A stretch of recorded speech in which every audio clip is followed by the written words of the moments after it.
বিশ্বনবী সাল্লাল্লাহু আলাইহি সাল্লামকে বিদায় করতে কি বলে, হুদাইবিয়ার সন্ধির সময় ওরা শর্ত করলো। কি শর্ত করলো? যে আপনি যদি এগ্রিমেন্ট আমাদের সাথে করতেই চান, সলেহ কামা যদি করতে চান, তাহলে মক্কা থেকে যে লোকগুলো মদিনায় গেছে ওইগুলোকে ফেরত দিতে হবে, আর মদিনা থেকে যারা আমাদের কাছে আসছে আমরা তাদেরকে ফেরত দিতে বাধ্য থাকিব না।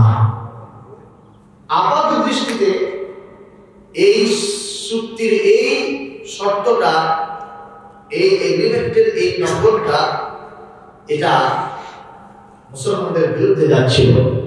আর এই বাহ্যিকতাকে চিন্তা করে হযরত ওমর পর্যন্ত ভেঙে বসলেন যে না, এই চুক্তির সাথে আমি একমত।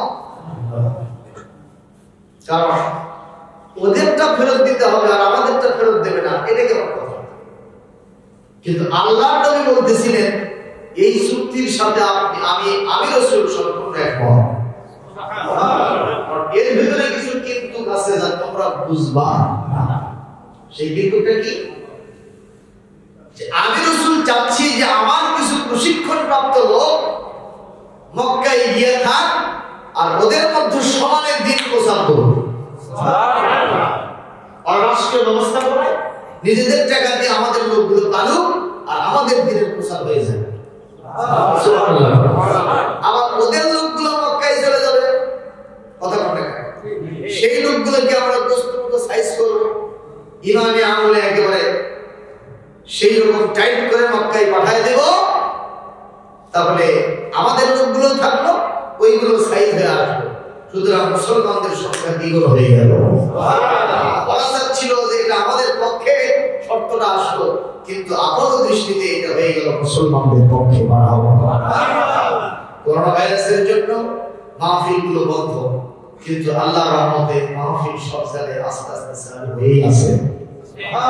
এবং এখন যে মাহফিল লোকগুলো আসতেছে এগুলো পরীক্ষিত শ্রোতা, কথা বল ঠিক নয়? এদের অন্তরের ভিতরে, দিলের কানের ভিতরে কোরআনটা ঢুকায় দিলে জান দিলে কিন্তু কোরআনের কথা অন্য করার জন্য এতটুকু প্রস্তুত থাকবে না। সবসময় কোরআন মানতে রাজি থাকবে ইনশাআল্লাহ। সেক্ষেত্রে আপনারা প্রস্তুত আছেন ইনশাআল্লাহ? শুরুতেই মহান নবীর শুকরিয়া আদায় করব। আলহামদুলিল্লাহ কাসীরা, আল্লাহু আকবার কাবীরা, সুবহানাল্লাহি বুকরাতাও ওয়া আসীলা। বলেন আমিন ইয়া রাব্বাল আলামিন। কোরআন কারীমের এই 4 নম্বর সূরা আসমানুল বারাস সূরাতুন নিসা আয়াত নম্বর 58 এখান থেকে পড়েছি। এই আয়াত নাযিল হওয়ার জন্য একটা ব্যাকগ্রাউন্ড আছে, একটা শানে নুজুল আছে। বলবো কি সেটা? না বললে এই আয়াত বুঝাবে না। আমি সেটাই আলোচনা করছি। সেটা হলো এই, নবী করিম সাল্লাল্লাহু আলাইহি ওয়াসাল্লাম মক্কি জিন্দেগিতে তিনি কাবায় ঢুকতে চাইতেছেন, সেটা তার মনের বিশেষ ইচ্ছা। বলেন তো কাবা কোনটা কাজ? আল্লাহ। বলেন আল্লাহ। হ্যাঁ, এই কাবাতে যিনি ঢুকতে যাচ্ছেন তিনি কার নবী? আল্লাহ। তিনি কার নবী? আল্লাহ। আল্লাহর নবী আল্লাহর কাবায় ঢুকবে, এতে হেজিটেশন কেন? এতে দ্বিধাদ্বন্দ্ব কেন? ব্যাপার এমনটি হয়ে গেল। হযরত আলীকে বলেন, আলী চলো একটু কাবা ঢুকবো। হযরত আলী গেলেন, কিন্তু যে দেখলেন কাবার দরজায় ইয়া বড় একটা তালা ঝুলতেছে। তালা ঝোলা মানে দরজার তালা। আমার রাসূল বললেন, আলী কি খবর বলো? হযরত আলী বলেন, হুজুর লাইসা ইনদি মিফতাহুল কাবা, কাবার চাবি আমার কাছে নাই, অথচ কাবার দরজা বন্ধ, তালা দেওয়া। হুজুর বললেন, আলী রে আমার মন চায় আমি কাবায় ঢুকবো, কোথায় আছে সেই চাবিটা একটু নিয়ে আসো। হযরত আলী অ্যাসেসমেন্ট করে দেখলেন ওসমান ইবনে তালহা এক ব্যক্তির হাতে এই চাবিটা আছে, যে পাক্কা কাফের এবং মুশরিক নবী বিদ্বেষী লোক। নবীর কথা শুনলে তার কলিজার মধ্যে আগুন লেগে যায়। নাউজুবিল্লাহ। হযরত আলী রাসূলুল্লাহ কিউরিসিটি আগ্রহ দেখেন তিনি ওসমানের বাড়িতে গেলেন, দরজায় করাঘাত করলেন। ভেতর থেকে কর্কশ ভাষায় আওয়াজ আসলো, কে?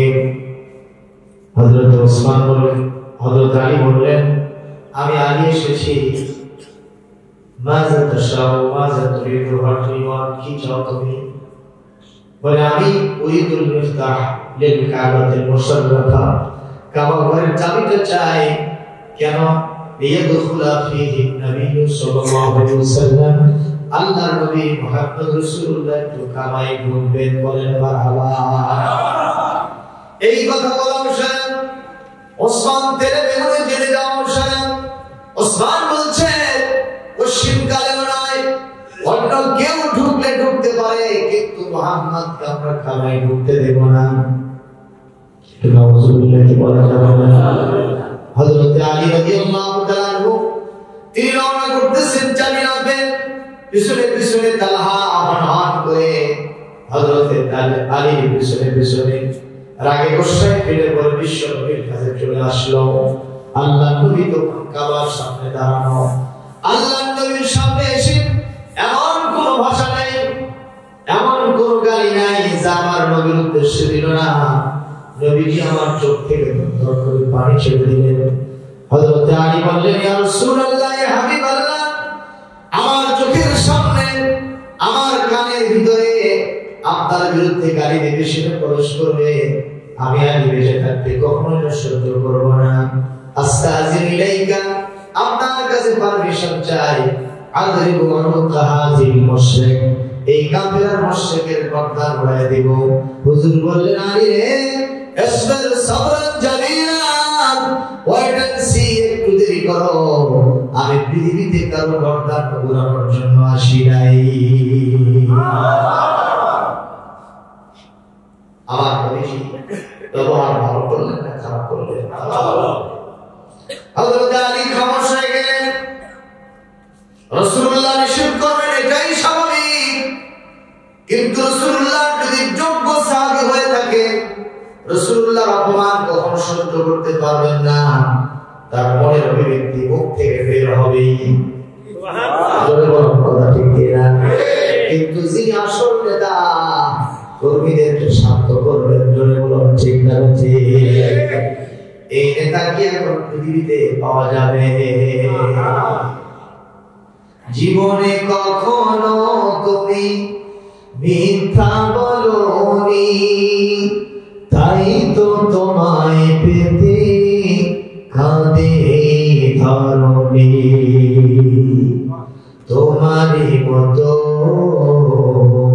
নেতা পেতে পৃথিবী আকুল, হে রাসূল, হে নেতা, হে রাসূল।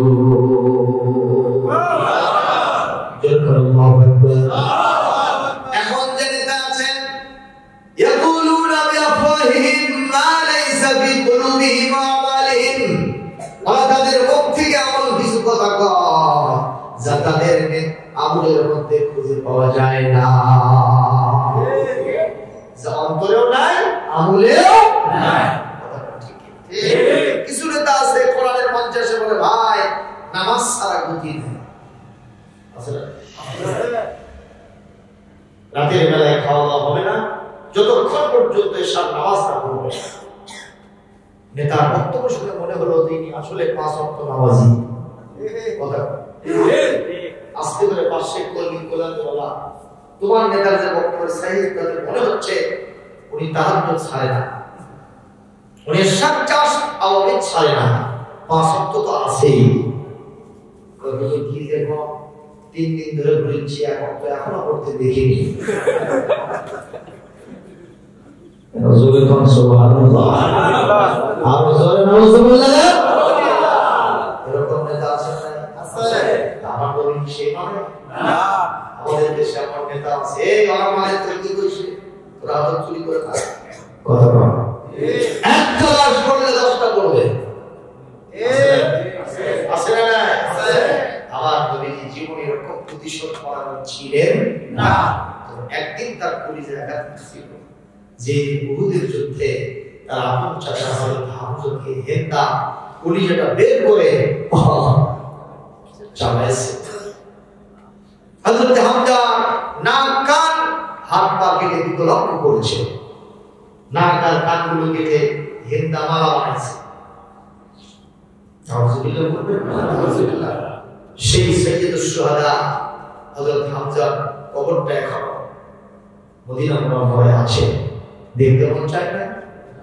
70 জন শুহাদায়ে বা উহুদ তাদের কবর শরীফ সুন্দর করে এখন ঘিরে দেওয়া হয়েছে।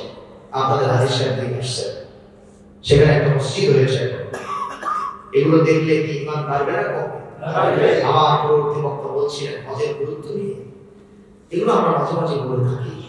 উদ্দেশ্য হলো ওখানে ইসলামের শিআর আছে, ইউনিফর্ম আছে, ঐতিহ্য আছে।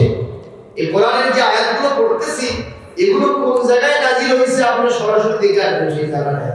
সুবহানাল্লাহ। মসজিদে বানি সালেম কিবলাতাইনে যখন আমি গেলাম, কোরআন কারীম সূরাতুল বাকারা 154 নম্বর আয়াত 144 নম্বর আয়াতটা আমি ওখানে বসে পড়তেছিলাম, আর আমার চোখ থেকে দরদর করে পানি পড়তেছিল। এটা তো সেই জায়গা যেখানে এই আয়াত নাযিল হয়েছে। আল্লাহু আকবার। কি আমার অনুমতি আপনি চিন্তা করেন। সব হাজিরা গিয়ে গাড়িতে বসে গেছে সিটে, জিয়ারা শেষ। তাহলে আমি হুজুর নেই, ওরা কাছে সালাম হুজুর হলো কি রে ধরে নেই। তো ওরা তো জানে না যে কোন জায়গা, কথা কর ওরা খালি সেলফি মারতেছে। ভাইরা আল্লাহ নবী যখন দেখলেন তার চাচার সমস্ত অঙ্গগুলো কেটে কেটে টুকরা টুকরা করে ফেলেছে, হুজুর বললেন আজকে থেকে আমি শপথ দিলাম আমার কলিজার টুকরা চাচা যিনি আমাকে আবু জেহেল নির্যাতন করার কারণে আটকে রেখেছিলেন, দাসীর মুখে শোনার পরে কলিজার ভিতরে পানি থাকে না, হঠাৎ করে তরবারি নিয়ে আবু জাহেলের কাছে গিয়ে বলছে, আবু জাহেল আমার ভাতিজার বাবা আব্দুল্লাহ মারা গেছে জন্য আমার ভাতিজা মুহাম্মদ এতিম হয়ে গেছে মনে করেছো, জেনে রেখো কেন তাই মানলে? আমার ভাতিজার বাবা আব্দুল্লাহ মারা যেতে পারে, আমার ভাতিজার চাচা হামজা এখনো বেঁচে আছে। হাতের ধনুক দিয়ে এত জোরে আঘাত করল, আবু জেহেলের মাথাটা ফেটে ফিনকি দিয়ে রক্ত বের হয়ে গেছে। আবু জেহেল এই মুহূর্তে তার সাঙ্গ কর্মদেরকে দেখতেছে, তারা এখন হামজাকে ধরবে মারবে। আবু জেহেল বলে আমি তার ভাতিজার সাথে অন্যায় আচরণ করেছি, এই জন্য হামজার প্রতিশোধ নিয়েছে, তোমরা তার আঘাত করো না। হযরত হামজা ওখান থেকে তাড়াতাড়ি এসে রাসূলুল্লাহ রন্ধনরত মস্তক মোবারক কোলের উপরে নিয়ে বলতেছে, মুহাম্মদ তুমি একটু আনন্দ করো, তুমি একটু খুশি হও, তোমার মেরেছে বলে এই মুহূর্তে আবু জেহেলের মাথাটা আমি ফেটে দিয়া ফিনকি দিয়া রক্ত বের করে দিয়েছি, তুমি একটু খুশি হও, তুমি একটু আনন্দ করো। আমার রাসূল চোখ মেলে তাকায় বলতেছেন, চাচা কারে মেরেছেন, কার মাথা ফাটাইছেন, এগুলো বলে আমাকে খুশি করতে পারবেন না। হযরত হামজা বললেন, বাবা কি বলবেন তুমি খুশি হবে? যদি একটা বাপ তার মুখে ইমানের কালেমা শুনতে পায়, আমার ব্যথা বেদনা দুঃখ সব মন থেকে মুছে যাবে, মুখ থেকে হাসি ফুটে উঠবে। হযরত হামজা সেই দিন বলেছিলেন, হ্যাঁ ভাতিজা যদি তুমি কালেমা উচ্চারণ করলে খুশি হয়ে যাও, আমি এতটুকু বিলম্ব করলাম না, তোমার সন্তুষ্টির জন্য ইমানের কালেমা পড়ে মুসলমান হয়ে গেলাম। আমার সেই চাচাকে এইভাবে যারা মেরেছে, আমি আমার আল্লাহর নামে শপথ দিয়ে বলছি, আমি তাদের 70 জনকে আমি হত্যা করব, এবং তাদের যারা হত্যা হয়ে গেছে, নিহত হয়ে গেছে, আমি তাদের প্রত্যেকের হাত পা চোখ কান নাকগুলো এইভাবে বিকলঙ্গ করে আমি সেগুলো দিয়া প্রতিশোধ গ্রহণ করব। আল্লাহু আকবার। বিশ্বনবী মন থেকে যখন এই সিদ্ধান্ত নিয়েছিলেন, সঙ্গে সঙ্গে অবজেকশন দিয়েছিলেন কে? আল্লাহ। জোরে বলেন আল্লাহ, আরো জোরে বলেন আল্লাহ। আল্লাহ রাব্বুল আলামিন কোরআনে কারীমের 14 নম্বর পারা 16 নম্বর সূরা সূরাতুন নাহল 126 নম্বর আয়াত নাযিল করে দিলেন, ফাআকিবু বিমিথলি মা উকিবতুম ওয়া লা ইন صبرتم لهو خير للصابرين আল্লাহ রাব্বুল আলামিন বলেন নবী হে আপনি তো বিশ্বের জন্য আদর্শ উসওয়ায়ে হাসানা আপনি তো হলেন এক্সেলেন্ট एग्जांपल বিশ্ববাসীর জন্য আপনি উত্তম নমুনা আদর্শ ওহে নবী আপনি যদি এরকম প্রতিশোধ করেন হন তাহলে আদর্শ কায়েম হবে কেমনে ওরা আপনার এক চাচাকে বিকলঙ্গ করছে আপনি 70 জনকে বিকলঙ্গ করবেন হাত পা কাটবেন নাক কাটবেন কান কাটবেন এইটা যে করতে চাইলেন এর ইকুয়ালিটি হলো না আদালত হলো না ইনসাফ হলো না অথচ আমি পৃথিবীতে আপনাকে আদালত ইনসাফ কায়েমের জন্য পাঠিয়েছি আল্লাহু আকবার যদি আপনি বিকলঙ্গ করেন তো কি করতে হবে আর যদি আলাইন সাবরতু যদি আপনি ধৈর্য ধরেন লাহু খায়রুল লিসাবিরিন ধৈর্যশীলদের জন্য দুনিয়া আখিরাতের থেকে কল্যাণময় শ্রেষ্ঠ কাজ আর হতে পারে না ভাইরা আমার তাহলে আমার সোনার নবীজি জীবনে প্রতিশোধ দেন নাই নিজের নফসকে অনুসরণ করে এই ঘোষণাকার আল্লাহ তবে যদি নিয়েছেন সেটা আল্লাহর পক্ষ থেকে আমার নবীর আদর্শ ছিল নবীজি ধরেন না যখন একবার ধরেন কাউরে আর ছাড়েন না ঠিক না রাসূল সাল্লাল্লাহু আলাইহি সাল্লাম বদরের মধ্যে আবু জাহেলকে বলছিলেন কিতাবুল মুআজিদে আসছে সেই ঘটনা আবু জাহেল তো শেষ হয়ে গেছে কি কোনো বীর পুরুষের দ্বারা দুইটা পুষ্কে বাচ্চা মাআজার মুআব্বাস কত বড় না ওদের কাছে বিশ্বগুন্ডা ওই যুগের ফেরাউন উপঘাত হয়ে গেছে মদত ছিল কার আল্লাহ সুবহানাল্লাহ সুবহানাল্লাহ একজন এসে বলতেছে হুজুর আবু জাহেল শেষ হুজুর বলেন শেষ বটে কিন্তু এখনো শয়তানি আছে ইমান কি বলে তার জীবনটা এখনো ডিবিডিবু করতেছে এখনো মরে নেই তো আবু জাহেলকে আমি দুনিয়ায় বেঁচে থাকতে দেব না আল্লাহর ইশারা আছে আবু জাহেলের কাল্লাটা কাটতে হবে নবীজি বলতেছেন যিনি দয়ার সাগর রাহমাতাল লিল আলামিন জয় আল্লাহু আকবার তিনি বলতেছেন আজকে আমি তার কাল্লাটা নিব কে পারে তার কাল্লা কাটতে সাহাবীরা কেউ সাহস পায় না হযরত আব্দুল্লাহ ইবনে মাসউদ রাদিয়াল্লাহু তাআলা বলেছেন হুজুর আমি পারবো আল্লাহু আকবার আব্দুল্লাহ ইবনে মাসউদ তার কাল্লা কাটতে গেছে এখন আবু জাহেল বলছে শুকরিয়া জানাচ্ছি কেন ওই যে কিছু বংশের লোক কাল্লা কাটতে আসে অনেক কিছু বংশের লোক কাছে কাল্লা কাটতে আসে আমি যে কিছু বংশের লোক আমার কাল্লাও কাটতেছি কিছু বংশের লোক সুতরাং আমার সম্মান বাড়ে গেছে মানে এগুলো যায় না বলে ধুলে আসলে যায় না বলে বলনি কথা বল না কেন ফেরাউন এরকম শয়তানি করছিল যখন নদীর মধ্যে সুবায়া পড়তেছে তখন সরাসরি বলতেছে না আমানতু বিল্লাহ তা বলে কয় যে আমানতু আন্নাহু লা ইলাহা ইল্লাল্লাযী আমানাত বিহি বানু ইসরাঈল ওয়া আনা মিনাল মুসলিমিন বনি ইসরাঈল তার উপর ঈমান আনছে আমি তার উপর আছি তার মানে এর ভিতরে একটা শয়তানি আছে না আছে কথা বল না কেন এই ডাইরেক্ট কথা বলতেছে তার মানে এর থেকে আস্তে করে বাঁচতে পারলে আবার আল্লাহর সাথে শয়তানি শুরু করবে এরকম লোক আছে না নাই কম আমরা অনেক সময় ঝড় বাদল হয় না আগেকার দিন দেখছি ঝড়ের সময় আজান দেয় দেখছেন নাকি আমার এক নানা টিন টুন খুলে নিয়ে এসে আবার ভালো করে দিচ্ছে এরকম ঝড় আসলো বলছে আল্লাহ আজকে যদি তুমি আবার এই টিনগুলো রক্ষা করো তাহলে আমি আর কোনদিন তোমার নাফরমানি করবো না নামাজ কালাম ছাড়বো না কিন্তু ঝড় আবার শুরু হয়ে গেছে খালি এরকম উঠতেছে ওই এক হাতে ধরছে এটা এই পাও কি কয় না এক হাতে ধরছে আর এক হাত কানের মধ্যে আল্লাহু আকবার আবার যে জোরে ধরার সময় কান ছেড়ে দাও দুই হাতে এক পর্যায়ে সব শেষ হয়ে গেল আল্লাহ পাক তার সাউন্ডটা রক্ষা করলো আল্লাহর নামে ধ্বনি দেওয়ার ওসিলায় দরবার পাও ঝড় শেষ হয়ে গেছে পশ্চিম থেকে আযান আসতেছে হাইয়া আলাস সালাহ আমি দেখলাম আমার শয়তান মার্গ ওই ডানাটা ওই দৌড়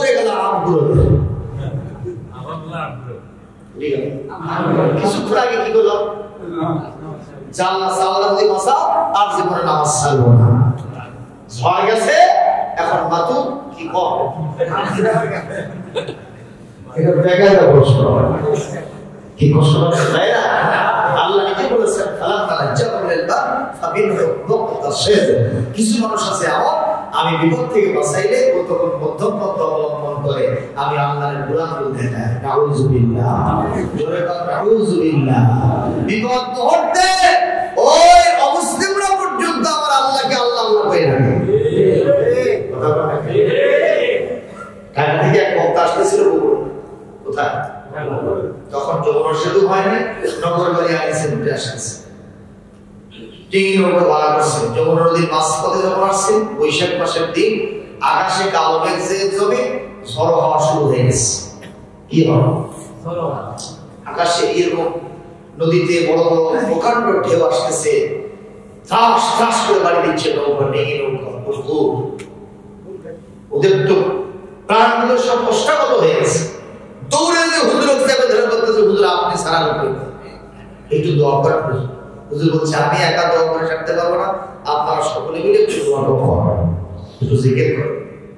ওই হুজুর আমাকে বললেন দেখলাম কিছু লোক ধুতি পরা আর কইতে পারা, এরা কি পাকা মুসলমান?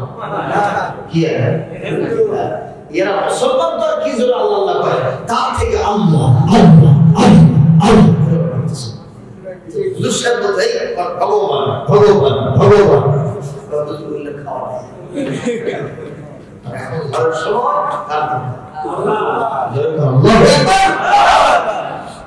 বিপদ মুহূর্তে যিনি আমাকে আপনাকে বাঁচাতে পারেন সেই মহান আল্লাহ কি শান্তির সময় আমাদের সাথে থাকতে পারেন না? এই যে বিশাল নদী পথে বিপদ মুহূর্তে যাদেরকে আল্লাহ বাঁচাই দিলেন, ওরা যখন ঢাকায় স্থলপথে চলে আসলো, আসার পরে বলতেছে আনসিন নাথিং, যারে দেখে না নয়নে তার মানে কেমনে?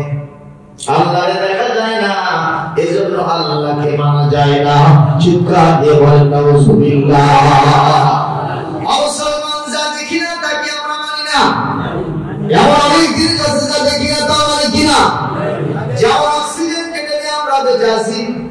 এই যে করোনা ভাইরাস গতবার যখন মহামারী আকারে আসলো, যার অক্সিজেন বন্ধ হয়ে গেছিল তার অবস্থা খারাপ না ভালো ছিল?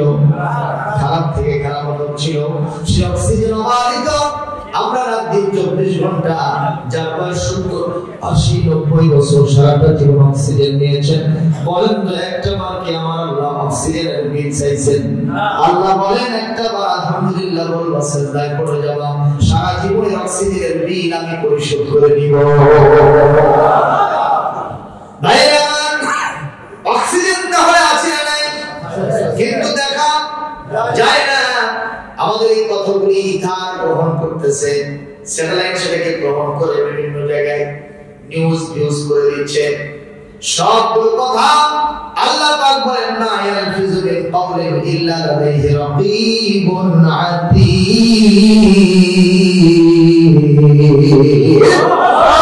এমন কোন কথা আমি আপনি বলি না যে কথা আল্লাহ পাক রেকর্ড করতেছেন না।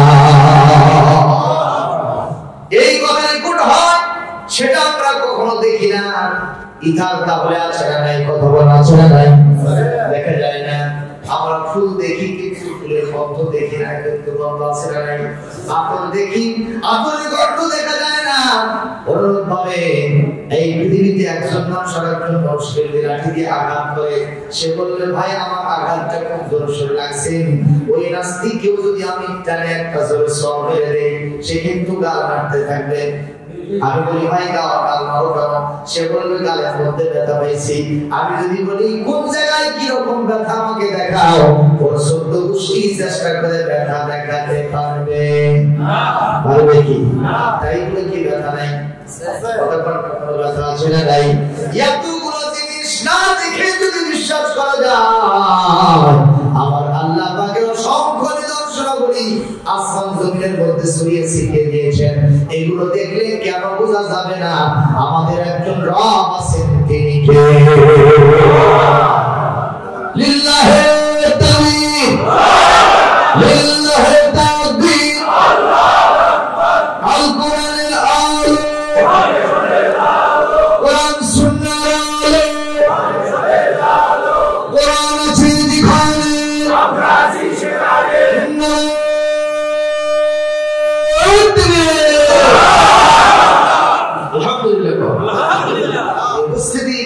থেকে কোথায় চলে গেলাম।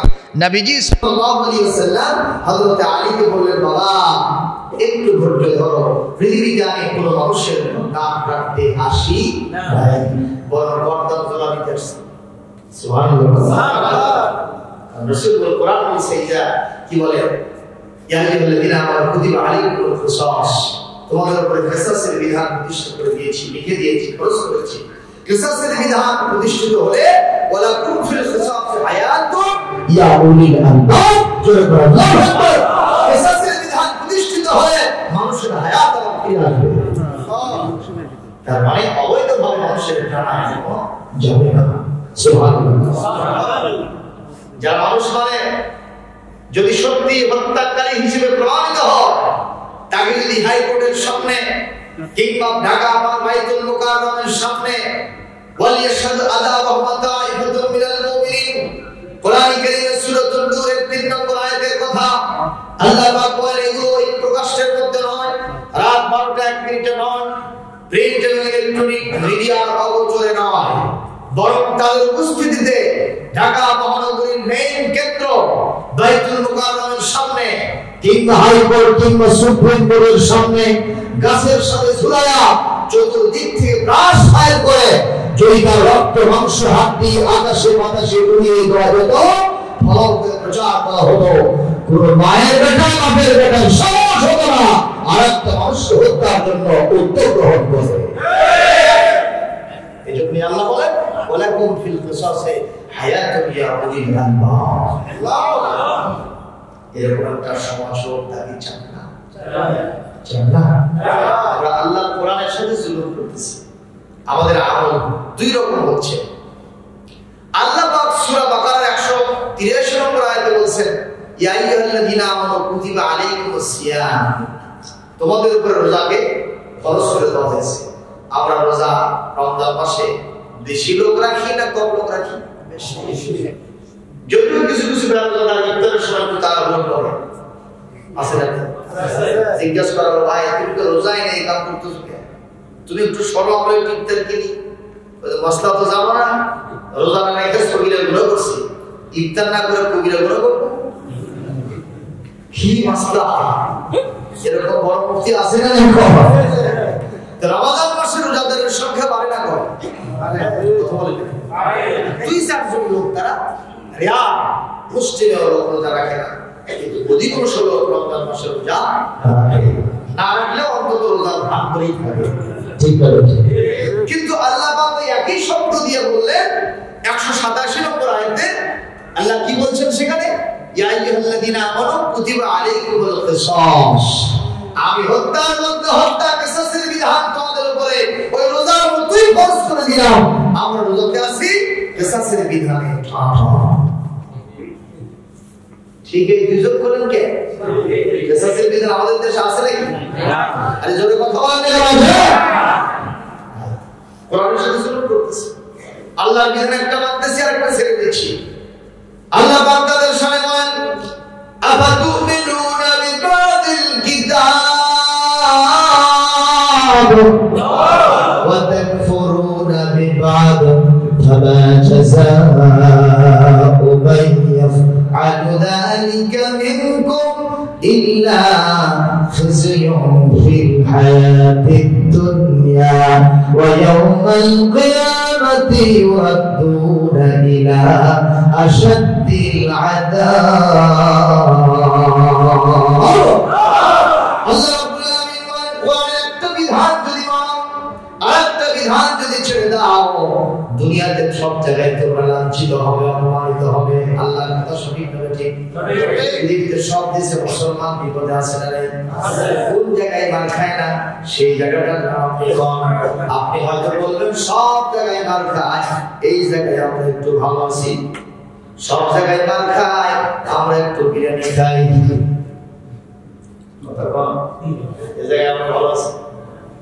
এই জায়গা বলতে খালি মসজিদের এই কয়টা বলতে না, কথা বল না কেন? পুরো 55-56 হাজার বর্গ মাইলটা এখানে মুসলমানদের সমস্যা আছে না নাই? সব কথা খুলে খুলে পাওয়া যাবে না, এই সময় খুব ভালো। এই জন্য অনেকেই কয় হুজুর সব তো চলতেছে, কোনো সমস্যা নাই, ইসলাম দেশের মধ্যে প্রতিষ্ঠিত হয়ে গেছে। আমি বললাম তুমি আকাশ থেকে এখনই পড়ো বলে জান্নাত থেকে পালিয়ে আসছো, কথা বল না কেন? কুতিবা দিয়ে নামাজ রোজা, আবার সেই কুতিবা দিয়ে কিসাস, একটা আছে আরেকটা নাই, কথা বল না কেন? যদি ইসলাম বিজয় থাকতো, কোরআনের মাহফিল আপনাদের কি পারমিশন নেওয়ার জন্য অন্য জায়গায় ঘন্টা ধরতে হতো না, বরং সাহেব ওসি সাহেব তারা এসে বলতো করোনার চাপ টিকা দিয়ে কাম হচ্ছে না, আপনার সবগুলো লোক স্বাস্থ্যবিধি মেনে এক জায়গায় বসে আল্লাহর কাছে একটু কাঁদেন, কোরআন থেকে একটু আলোচনা করেন, আল্লাহ রহমত আসুক, আমরা টিকাটাও দিয়ে সাইজ করে নেই, এই দুইটার সমন্বয়ে আল্লাহর গজবটা উঠে যায়।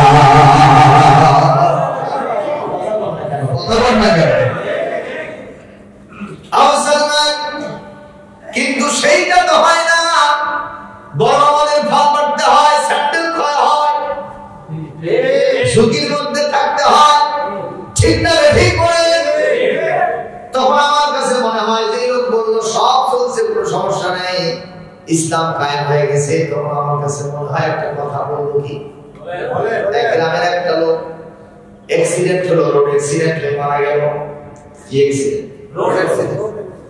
এই দুর্ঘটনা কারো জীবনে আসুক, আমি এটা কখনো চাই না। আপনারা কি আমার খারাপ করতেছেন? আমি সন্নিগর গ্রামে কোনোদিন মাহফিল করতে আসিনি, এট ফার্স্ট এটাই। এই আশেপাশে সব গ্রামই সব করছে, আপনারা সাক্ষী দেবেন, কথা বলেন। এইদিকে যত গ্রাম আছে সব গ্রামে আমার মাহফিল হয়েছে।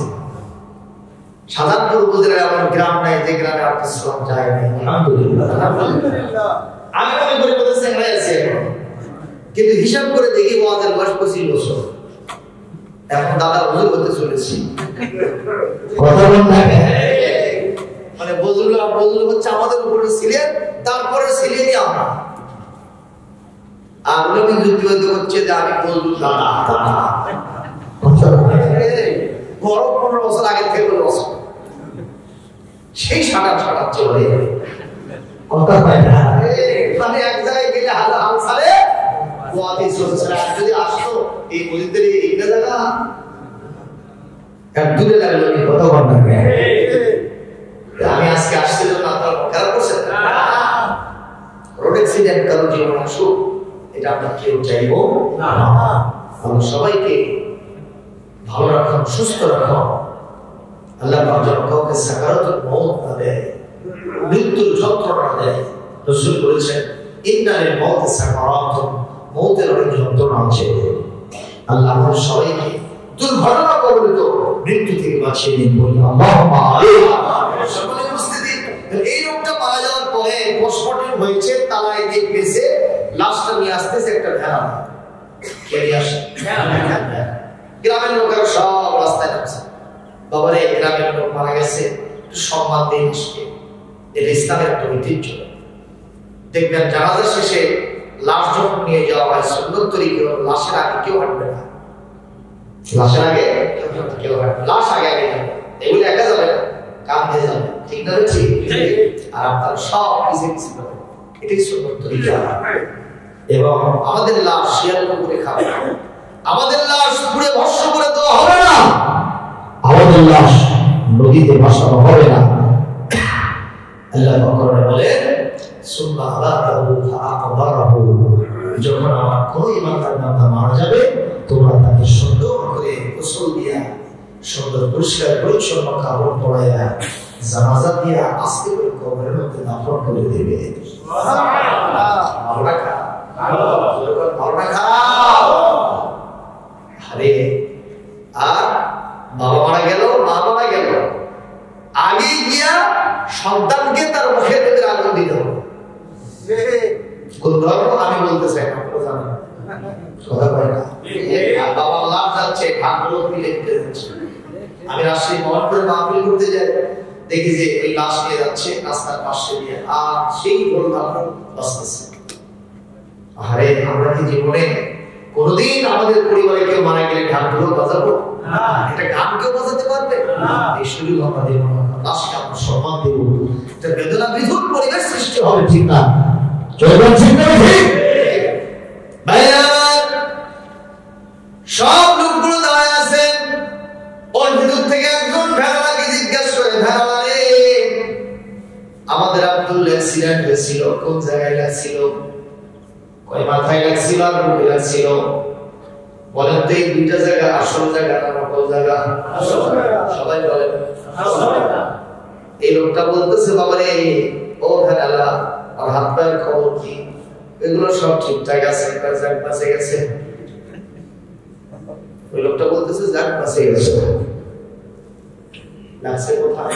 মাথায় আর বুকে। জায়গাটা কি আসল না নকল? এই জায়গাতে লেগে ওই লোকটা মারা গেছে, হাত পাও ঠিক আছে, এই জন্যই বলতেছে যাক বাঁচে গেছে। তাহলে আর মাথা কি নাই ভাই? কথা ঠিক করে। আমি আজকে কোরআন শরীফ সামনে রেখেছি, আমার সমাজে ইসলামের হাত পা একটু নড়াচড়া করতেছে, ইসলামের মাথা গেছে, ইসলামের ছিয়া পর্যন্ত চলে গেছে। সুতরাং ইসলাম প্রতিষ্ঠিত আছে এই কথা যারা বলে তারা প্রকাশ সর্বে বাস করে। ঠিক আছে? ঠিক কোরআনের কোন বিধানটা জানিয়ে আছে আপনি বলুন। আমি এক এক করে যদি চিন্তা বিশ্লেষণ করি, নামাজের অবস্থা করুন হবে, সেই রোজার অবস্থা বললাম, ওইটার অবস্থা আরো করুন হতে পারে। কষ্ট পাচ্ছেন? আমার নবী সাল্লাল্লাহু আলাইহি ওয়াসাল্লাম আস্তে করে ওখান থেকে এসে ওসমানের হাতে মুখ করে বসে। নবীজি যখন কাউকে হাতে ধরেন, এই লোককে হতে সরকে যেতে পারবে না। নবীজি তাকে গ্রেফতার করার জন্য ধরেন, একটা মেসেজ জমা করেছে, ওসমান, কাকে তুমি মেরেছ? কার ব্যাপারে তুমি বাপ্পা তুলে গালি দিয়েছ? এমন কোন কটু ভাষা নাই যার ব্যাপারে তুমি প্রয়োগ করো নাই। ওসমান রে, তোমাকে সাক্ষী রেখে আমার আল্লাহর নামে শপথ দিয়ে বলছি, এই কাবার চাবি একদিন আমার হাতে আসবে। যেদিন কাবার চাবি আমার হাতে আসবে, সেই দিন আমার ইখতিয়ার থাকবে, আমি পাওয়ারফুল হব। সেই দিন এই চাবিটা যাকে ইচ্ছা আমি তাকে দিতে পারবো। ওই কাফেররা যত বড়ই বিশ্বনবীকে বিশ্বাস না করুক না কেন, তারা একটা কথা বিশ্বাস করত, মুহাম্মদকে আমরা কাঙ্গাল অনেকে বলে, কিন্তু কাঙ্গালের কথাটা বাসি হলেও বলে। মুহাম্মদ যা বলে আজ হোক কাল হোক সেটা বাস্তবায়ন হবে। অচিরেই মুহাম্মদ যে কাবার চাবি পাবে তাদের সন্দেহ নাই। কাবার চাবি রাখা আর বাংলাদেশের প্রধানমন্ত্রী হওয়া, দুইটার চাইতে কাবার চাবি রাখার সম্মানটাই যেন বেশি হয়ে যায়। সে চিন্তা করলো, আমি কাবার চাবিটাকে ছাড়তে চাই না, যেহেতু একবার তিনি প্রধান, কি বলে তার হাতে চাবিটা যাবে, সুতরাং আমি চাবির মহব্বতে আস্তে করে দরজাটা খুলে দিলাম। আবার নবীর জন্য দরজাটা খুলে দেওয়া হলো। আল্লাহর নবী মক্কার ঘর কাবার ঘরের ভিতরে ঢুকলেন, আশেপাশে তাকায় দেখলেন, কলিজাটা ভেসে উঠলো, চোখ থেকে দরদর করে পানি পড়তে থাকলো। আল্লাহ জিজ্ঞাসা, নবীজি লিমাযা তাবকি আলান, এখন আপনি এগুলো দেখার পরে কেন কাঁদেন? নবীজি বলছেন, ইয়া রাব্বাল আলামিন, আস্তাগফির ইলাইকা, আমি আপনার কাছে পারমিশন চাই, আযরিবু উনুকা হাযিল আসনাম, যতগুলো মূর্তি আছে আমি সবগুলো মূর্তিকে জমিন থেকে বিদায় করে দিব। আল্লাহ রাব্বুল আলামিন বলেন, নবী হে, লা ইয়ানবাগি হাদা, এটা আপনার জন্য কখনোই সম্ভব হবে না, ইম্পসিবল। এটা আপনার জন্য সম্ভব, কারণ হলো এখন মক্কার নেতৃত্ব ওই সকল লোকেরা আছে, তাই মূর্তিগুলো স্থাপন করেছে। ঠিক না ঠিক বলেন? এখন যদি আপনি একটা মূর্তি বিকল্প করেন, ওরা এসে আপনার হাত কেটে দেবে, পা কেটে দেবে, আপনাকে শেষ করে দেবে। রাসূল গো, এই পদ্ধতিতে হবে না, আগে পাওয়ারফুল হতে হবে, তারপরে কাবা ঘর থেকে মূর্তি বিনাশ করতে হবে। এই পদ্ধতি নবীকে কে শিখিয়ে দিলেন? আল্লাহ। বলেন বাবা, কে শিখিয়ে দিলেন? আর আমরা অনেকে কই ক্ষমতা এটা করাও যাবে না, আমরা খালি তবলিগ করে বেড়াবো। আছে না? কিসের তবলিগ করো? আল্লাহ বলেন বাল্লেগ মা উনজিলা ইলাইকা, আপনার উপরে যা নাযিল হয়েছে আপনি সেইটার তাবলীগ করেন। একটা বিধান বাদ গেলে ফামা বাল্লাগতা রিসালাতাহু, আপনার রিসালাতের দায়িত্ব পালন হলো না। আপনার তবলীগের ভিতরে যদি কোরআনের শাসনের কথা থাকে, এই তবলীগ 100% হয় না। কথা না? ঠিক। আর আপনি যাকে তৈরি করেন তাকে আবার বাতিলের মধ্যে ছেড়ে দেন। বাতিল দলের মধ্যে অনেকে চার্জশিটের সাথে আছে না? আপনারা কত যারা তবলিগের সিলটা দেয় তাদের কষ্ট হয় না? আপনারা বলবেন যে হুজুর তবলিগের বিরুদ্ধে বলতেছেন। না না, আমার মসজিদে তবলিগ নিয়মিত আসে, মাঝে মধ্যে আমার দাওয়াত দেয়, সেই চেষ্টা করে খাওয়া যতবার না তবে একসাথে খেতে গেলে আমার কেন ঘিনে ঘিনে লাগে, আমি আল দিয়ে খাই। কথা বুঝছেন? কষ্ট হয়, ওদের কষ্ট হয়। 40 দিন পর্যন্ত বাইরে থাকা, চারটিখানি কথা নেই। অনেকে ঈদও করে ওই জামাতের মধ্যে চিল্লাই দিয়ে। কষ্ট যে হয় সেটা আমি বুঝেছি। আমরা যখন বাড়ি থেকে মাদ্রাসায় আসি, ও আমার বউ স্ত্রী জানি বা এর বউ জানি যে অন্তত 4টার পর পরই বাসায় ফিরে আসবে। সেখান থেকে 2 ঘন্টা লেট হলে বাড়িতে আসলে আর দরজা খুলবে চাই। কথা কম বিলগ্রাম হাটে গেলে 1 ঘন্টা লেট হলে কয়ে যাবে এটা হাটু নিয়েই থাকো, বাড়িতে আসার দরকার। এইটা কয় না বোঝা? কয় না কয় না? আর সেখানে ওরা কতদিন? 40 দিন। আর 4 চিল্লা হলে 440 কত হবে? 160 দিন বাইরে থাকে। আল্লাহু আকবার বলবেন না? কষ্ট সবাই আছে। আমার এক খালু শ্বশুর 3 চিল্লার সাথে। কয় চিল্লা? 3 চিল্লা। আমি গেছি ওনার বাসায় বেড়াতে, তখন কাছে বলছে বাবা জামাই না দোয়া কর। কে? আমি আরেকটা চিল্লা দিয়ে 4 চিল্লা করবো। এগুলো আমার জন্য একদম পূর্ণ দোয়া থাকবে। আপনার জীবন চিল্লাই যান, আমার কোনো অবশ্য নেই। দুজনে এক চিল্লাই। তো উনি বাইরে গেছে, কিছুক্ষণ আমার খালা শ্বশুরের বলছে বাবা জামাই আপনার খালু শ্বশুর কি করলো? উনি বলতেছে আরেকটা চিল্লাই। বলছে যাক যাক, ওই এই দরজাতে যাবি, আমি এই দরজাতে মারবো।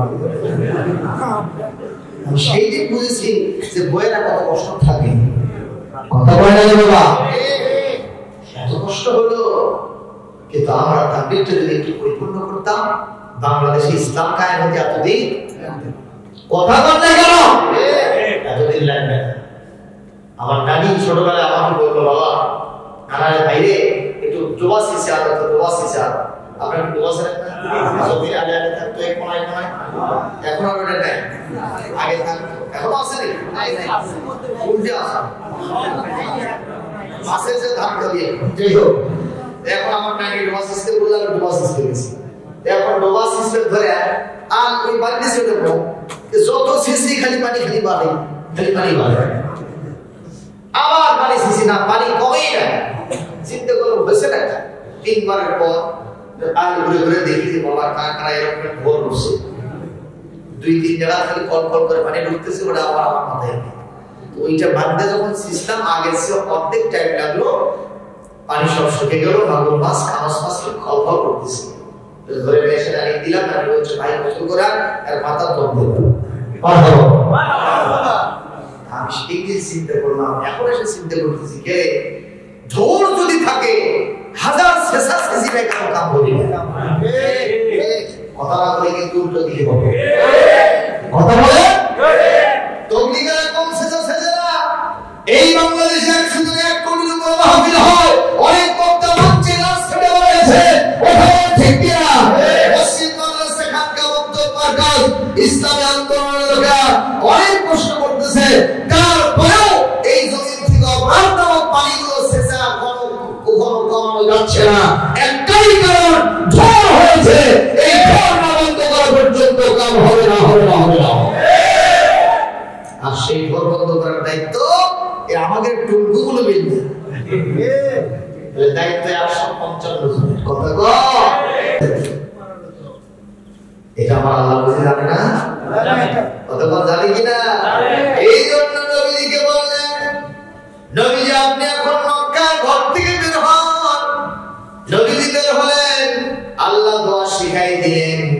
কোরআন কারীমের 17 নম্বর সূরা 15 নম্বর পারা সূরা বনী ইসরাঈল আয়াত নম্বর 80 নম্বর আয়াত 80 নম্বর আয়াত পড়ব জোরে সোরে আল্লাহু আকবার বলতে পারবো কিনা ربي أدخلني مدخل صدق واخرجني مخرج صدق واجعلني من لدنك سلطانا نصيرا আল্লাহ রাব্বুল আলামিন বলেন নবী হে আপনি আমার কাছে ক্ষমতার জন্য দোয়া করেন মারহাবা আমার জন্য কিসের কাছে দোয়া করেন আমার কাছে কিসের জন্য দোয়া করেন ক্ষমতার জন্য হে নবী আপনি বলেন হে আমার রব আদখিলনি মুদখালা সিদকিন আপনি আমাকে সত্যের সাথে মদিনায় ঢুকায় দেন ওয়া আখরিজনি মুখরাজা সিদকিন আর সত্যের সাথে মক্কায় থেকে আপনি বের করে দেন ওয়াজআলনি মিন লাদুনকা সুলতানান নাসীরা আপনার পক্ষ থেকে আমার জন্য একটা প্রতিষ্ঠিত রাষ্ট্র শক্তি দান করে এইজন্যই তো বলছে সুন্নত নয় শুধু দাওয়াতের মেহমান সুন্নত নয় শুধু খাওয়া শেষে মধু পান আর কিছু সুন্নত আছে তুমি জানো কি জানলেও জীবনে কখনো তা মানো কি সুন্নত নয় শুধু মেসরাতে যাওয়া সুন্নত নয় শুধু আতর সুরমা মাখা আর সুন্নত রাষ্ট্রনায়ক আর সুন্নত পাথরের আঘাত মোহাব্বতে দার খালিদ মোরালি মোহাব্বতে দার খালিদ মোরালি আবু বকরের মতো পাশে থাকো কি সুন্নত নয় শুধু দাওয়াতের মেহমান সুন্নত নয় শুধু খাওয়া শেষে মধু পান আরো কিছু সুন্নত আছে তুমি জানো কি জানলেও জীবনে কখনো তা মানো কি একটু জোরে মারহাবা নবীজি আমার এই দোয়া করে মক্কা থেকে বের হওয়ার সাথে আবু বকর কয়জন দুই না একজন আছেন তিনি কে আল্লাহ আইনা কুনতুম ইন্নী মাআকুম যেখানেই তোমরা থাকো আমি আল্লাহ সেখানে থাকি তিনজনে মিলে এক জায়গায় যদি সব পরামর্শ করো আমি চতুর্থ জন আল্লাহ আছি সুবহানাল্লাহ আর যদি পাঁচজনে মিলে করো ষষ্ঠ জন আমি আল্লাহ আছি যদি বেশি হওয়ার কম হও তুমি বান্দা যেখানে আমি আল্লাহ আছি সেখানে একটু জোরে বলো আল্লাহু আকবার মুসলমান ভাইরা নবীজি মক্কা থেকে চললেন অনেক ঘটনা সেগুলো একটা বর্ণনা মক্কায় যাওয়ার পরে ছোট্ট ছোট্ট কলিজার টুকরো সন্তানেরা ঘাটাবাড়ি পাক করতেছে নবী কবে আসবে নবীর সাথে একটু মোলাকাত দেব নবীকে দেখবো খুবই ভালো মানুষ খুবই সুন্দর মানুষ চরিত্রবান মানুষ আদর্শবান মানুষ এই মানুষের কদম চুমতে পারলে আমাদের জিরো মার্কা জীবনটা হিরোতে পরিণত হয়ে যাবে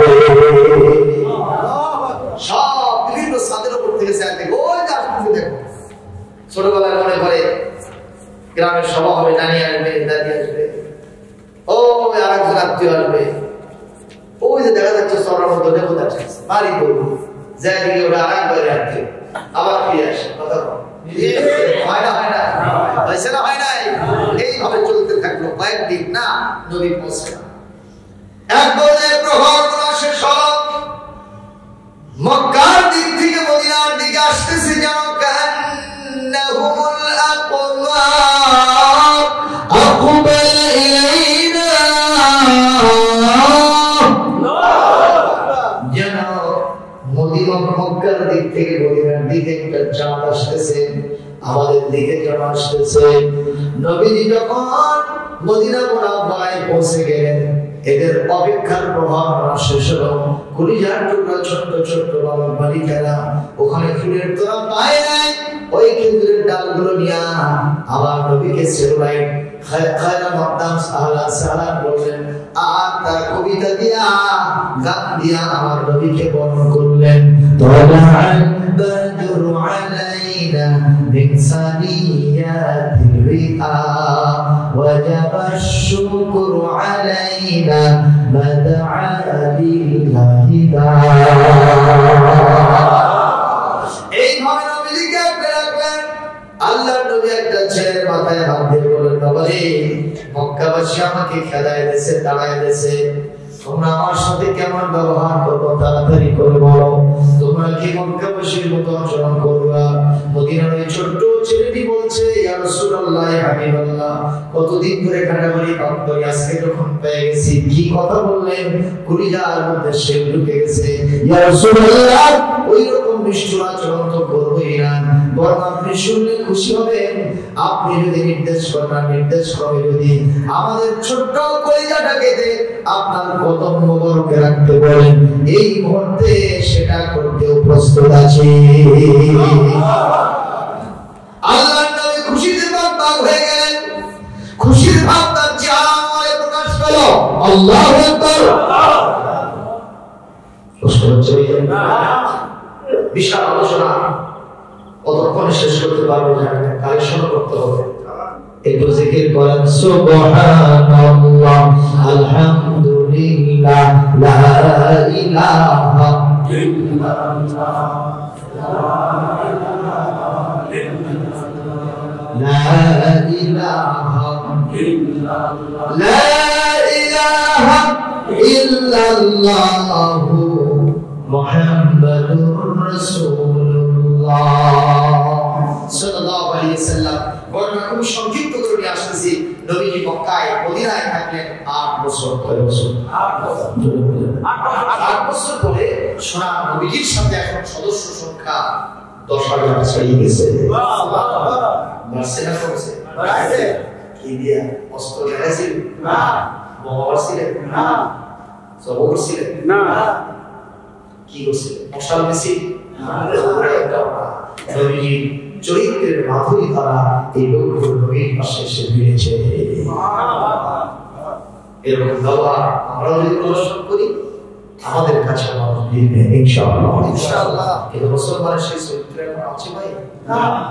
আছে বলে না। এখন তাদের মুখ থেকে যা বলে অন্তরে নাই, কাজে হচ্ছে। কথা বলেন। এই আজকের আয়াত বলছি, মুনাফিকদের চরিত্র হলো, মুনাফিকদের খাসলত হলো 4টা। জোরে বলুন, কয়টা? রাসূল বলেন, আরবাউন মান কুননা ফীহি কানা মুনাফিকান খালিসা। একেবারে 4টা গুণাবলী যার মধ্যে থাকবে, সে খাঁটি মুনাফিক। কি মুনাফিক? খাঁটি। দেখের মধ্যে আমরা আছি না নাই? বলবো এক নম্বর, ইজা হাদাসা কাযাবা, যখন কথা বলে মিথ্যা বলে। আমরা আছি না নাই? তা বলতে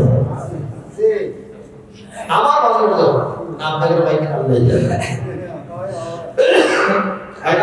হয় না? যা বলি সেটা করতে, ওয়াদা করলে খেলাপ করবে, ঠিক না? ঠিক। সবচাইতে বড় ওয়াদা করেছিলাম আল্লাহর কাছে। রূহের জগতে আল্লাহ বলেছিলেন, আলাস্তু বিরাব্বিকুম, আমি কি তোমাদের রব নই? আমরা কি বলেছি? বলু বালা। শুধুমাত্র নাম না, আরবিতে নাম মানে হয়, বালা মানে হয়। তো বালা মানে কি? বালা মানে ইংরেজির অনুবাদ আছে why not। why not মানে কেন আপনি রব নয় সেই কথাই বলেন, আপনি অবশ্যই আমাদের রব। এটা আমরা ওখানে স্বীকৃতি দিয়েছি, তার মানে ওয়াদা করেছেন কার কাছে? আল্লাহর কাছে। এখন আল্লাহকে যখন রব মানলেন, তখন আপনার দায়িত্ব হবে আল্লাহকে রিজিক দাতা মানতে হবে, আইন দাতা মানতে হবে, বিধান দাতা মানতে হবে, সার্বভৌমত্বের মালিক মানতে হবে, সকল ক্ষমতার উৎস আমার আল্লাহকেই মানতে হবে। আমরা কি মানি? আমরা স্পষ্ট বলছি, government by the people of the people for the people, অর্থাৎ জনগণই সকল ক্ষমতার উৎস। কথা আছে না নাই? বলে না? তাহলে আমরা সবচাইতে গাদ্দারি করেছি কার সাথে? আজকে সাবধান হয়ে যান, সকল ক্ষমতার উৎসকে সবাই একযোগে বলবেন কে?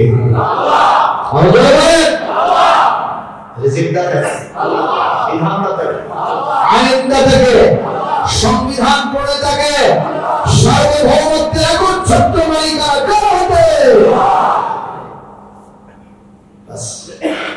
মসজিদের মধ্যে তুলে আমরা বললাম আল্লাহ রুবিয়তের কথা বলি, আল্লাহ কবুল করুন বলি আমিন। দুই নম্বর কি?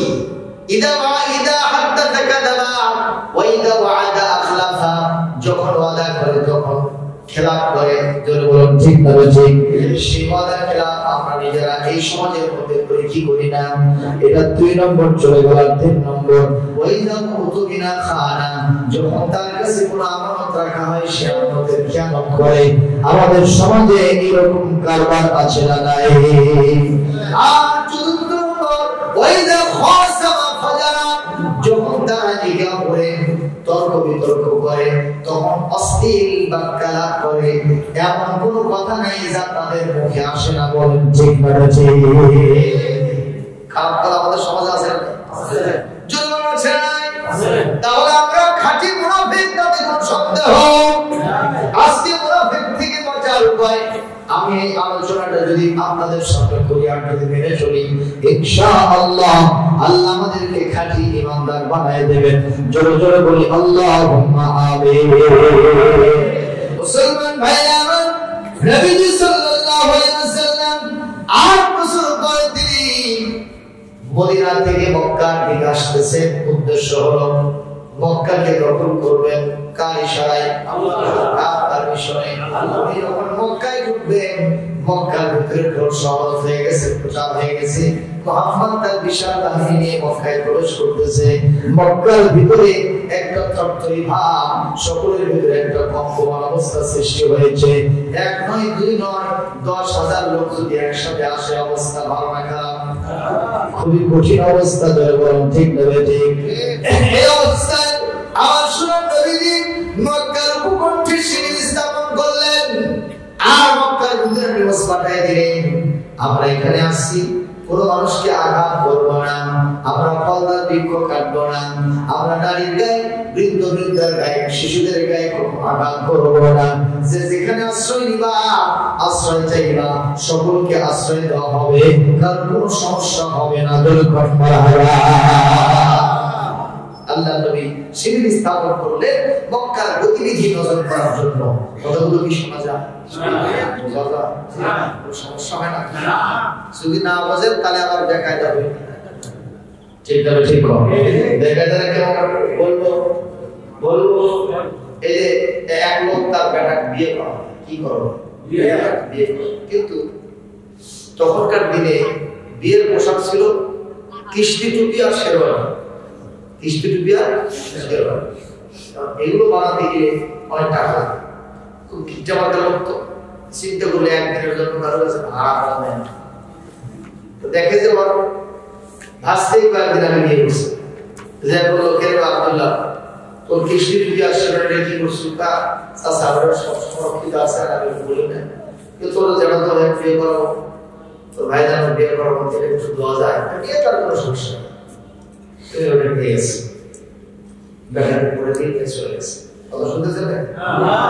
বিয়ে শাদী শেষ, এখন ওই কিস্তি টুপি আর শেরওয়ানিওয়ালা যে ও গেছে বিয়ে দিয়ে। ও কোথায় গেছে? বিয়ে দিয়ে।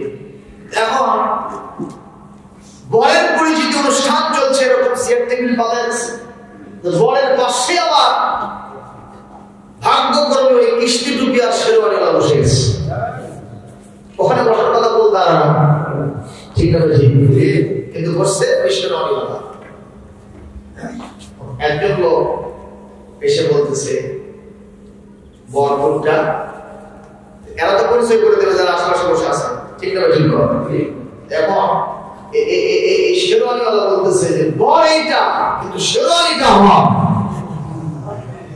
শেরওয়ানি যে ওর, এই কথা বলা লাগবে না, এরকম বলা লাগবে?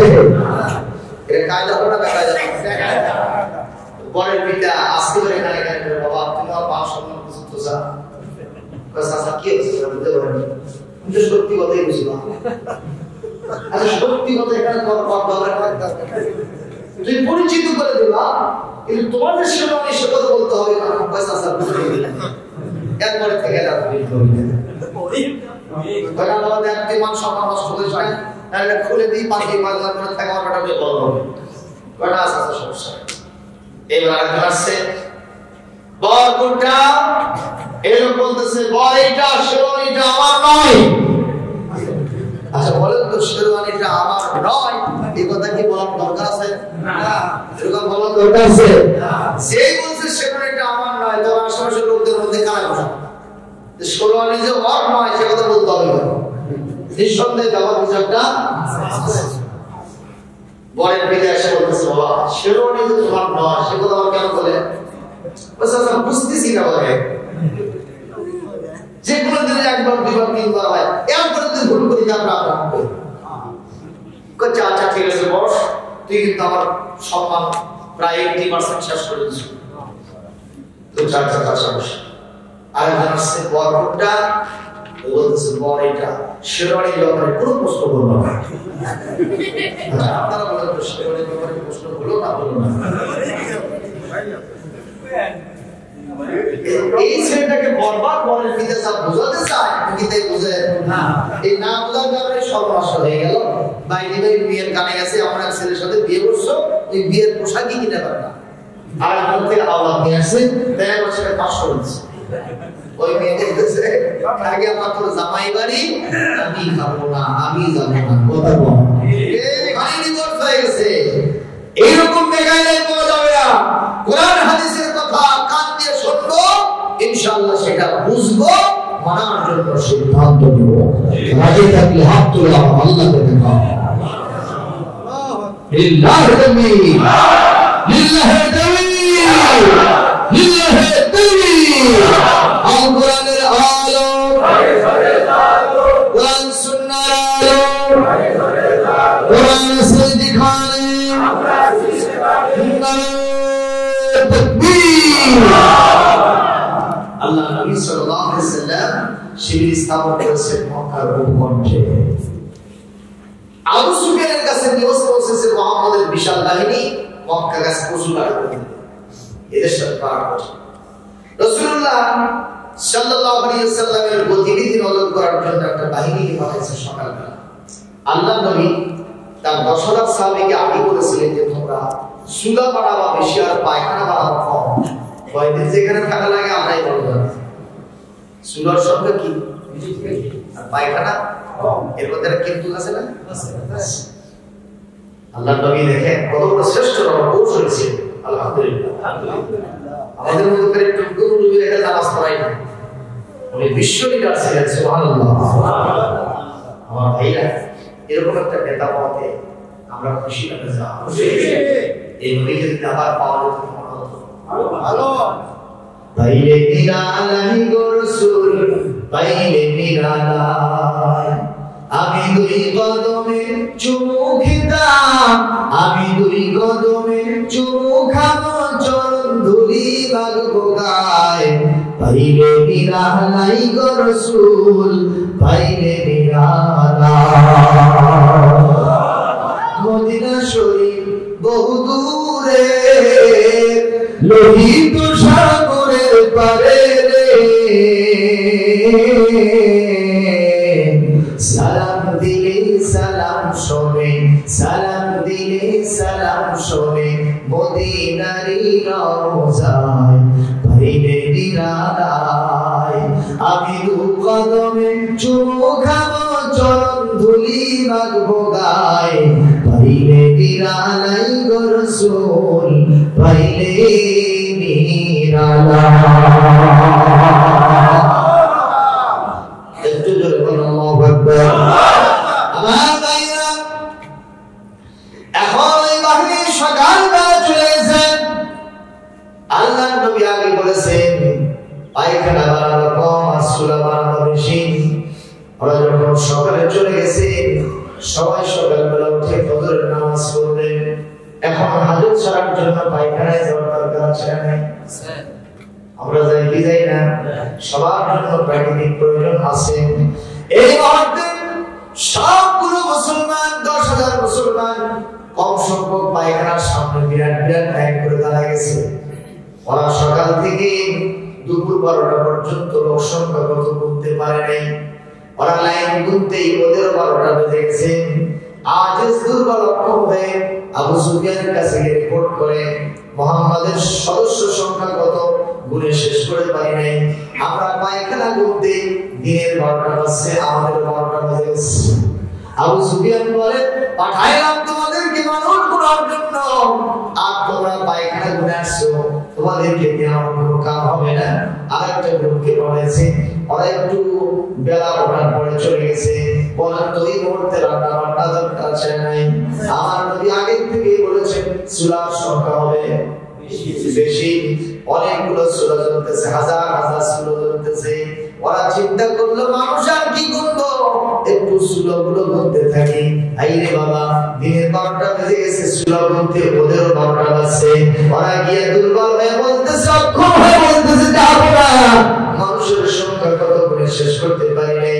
যত সূরার সংখ্যা দিনের 12টা, আমাদের 12টা বেজে গেছে। আবু সুফিয়ান বিরক্ত হয়ে গিয়ে বলল পাঠাইলাম মানুষ বলতে, তোমরা গুনে আসছো সূরা, তোমাদের দিয়ে হবে আমার গুনাহ। এইবার হযরত রাসূলের চাচা আব্বাসকে বললেন, আব্বাস রে চলো চলো আমরা নিজেরাই একটু যেয়ে দেখে আসি তো তোমার ভাতিজার শান-শৌকত কেমন। হযরত আব্বাসকে, তিনি তখনও মুসলমান হন নাই, তাকে নিয়ে আসছেন অনেক দূর থেকে। দেখতেছে সকালবেলা সূর্যের আলো উঠেছে, সাহাবীদের সাথে একজনের সাথে আত্মরক্ষার জন্য তরবারি ছিল। ওই সূর্যের আলোতে তরবারির ধারগুলো চিকচিক চিকচিক করতেছে। বিশ্বনবী সাহাবীদেরকে যে নির্দেশ করছেন সঙ্গে সঙ্গে সেটা তামিল হচ্ছে, একবার উঠতেছে আবার বসতেছে, সঙ্গে সঙ্গে কাজগুলো সম্পাদন হয়।